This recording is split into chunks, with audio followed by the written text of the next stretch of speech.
Masa penin thusim fans ho zo se boylen haolai channel a kain lim kirve tunin zong thusim khat na se gunutin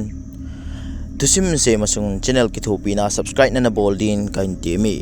jiten le thusim le vlog he kin upload home zia hin vlog venom hon vlog ane veuntin thusim ngai nom hon thusim anangai te thu tampi se tam talovin thusim lang chun lut tau hi te Shaktimaan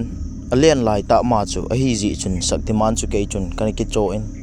hichi Shaktimaan chun mi tampi hi ka pujin mun gam thata ta hin ka tha jin iti hi ji chun min jong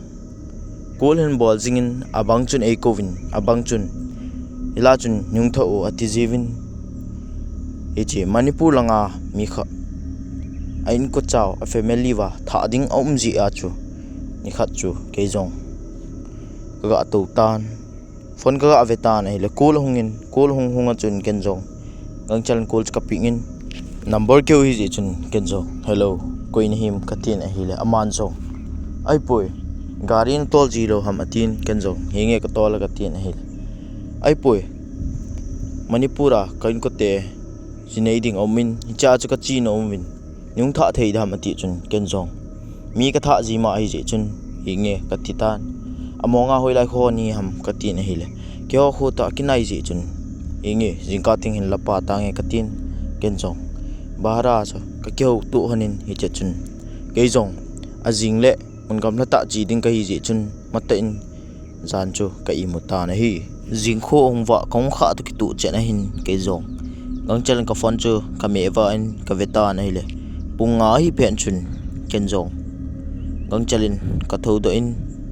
gari chu thau ka ki sun nga in gari Shaktimaan chu ka start in feel ka vel zo zo chun ke jong khatte chu lapa dinga chun a kholam chu ka zun tan a kho ka hlun chun e na nga avin e che chun pon ho heng do win mi tam te hi win tampi chu a hi lo wang wa chun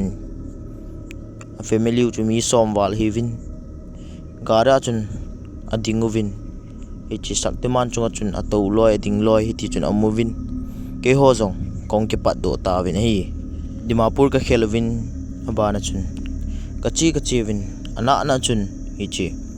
Manipur chu ka hlung ta win ka thun thunu wa chun ken jong apot ho athil ho chu kala hla pin sum ap zo wa chun ke jong kile di ka titan ai le ai poi ni khat program bu hin ni chongin lang jing te kile tauti ati chun ke jong kani chun de na hi le sum kamulo ta chule mi pu ding adang jong tame ka ti chun ai pui ne nga do win lang pi tam jing ta nge ati chun ken jong ki su sel ka san ken jong aji nga chi pai kitning ma ki ji a chun ho ka sapun kina chun ka zawin an ka nevin chi zo wa chun pon ho chu gari na heng do kin win aji nga chi dinga chun ka ki ku ta win ke ho jong ka i mu ta win hi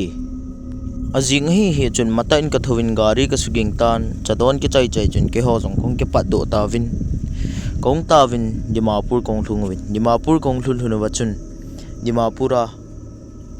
akum go na chu an sei she chun ke jong ka king dot jingin aji chu ni hla lang thim heu he tan pung khat pung ni vela hi ta ji chun chilang ke ho lang lampi cho gim nei ji chun kum den tiu chun aza da ji chum pun ama ho jong chu akum ta win bahara chu ap win ke jong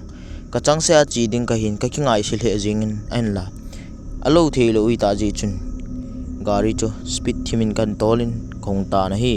Shaktimaan ma mi agin hat to ai le ke jong ka chang se a kong chu ano mo le jingin Dimapura pat manja ka hin zo hin hi chi manja ka pha masang mun kha chun network am tapun hichla chun ke jong kanunga mi atu wang chun ka hen ken jong aina pa chun ka veta na hile nu mei khat asam saw khat an to ka mu chun ke jong kalung adong le jingin gang chalin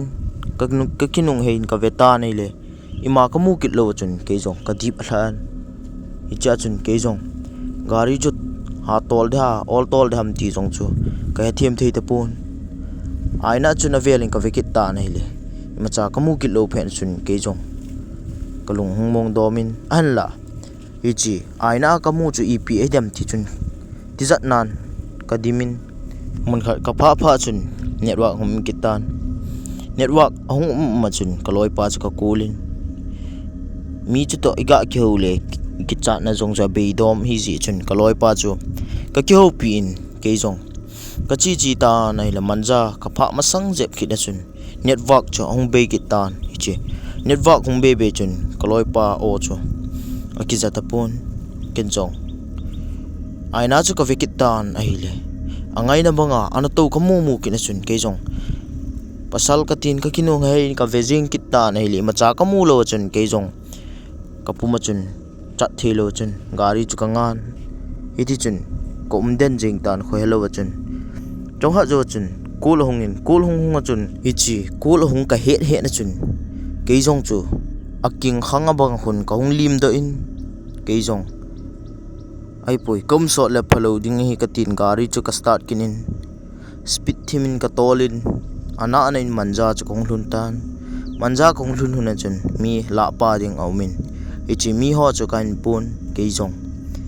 ana chun in kong hlung ta na hi in ka hlun huna chun thum dan jo she ka thil to jo se chu kanu ka pa ka sei pi tan an la kanu la ka pan eina sei pi chu nagari hi tila atol ho bui ji ham alo la tol ho ke su kha ji hama nang jong nana kila ahin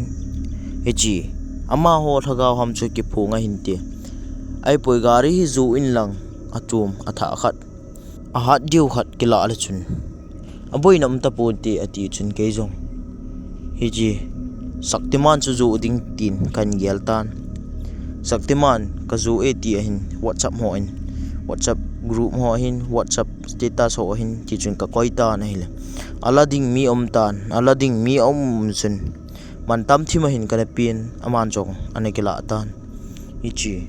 akila zo chun ken jong gari sumo ti ho ka kila zo vin chilai jong chu dima pula manja ki ka jong he ka hlai jingin tuni chan gein poina imacha pu na hi thusim akichai tai aban ananga akinute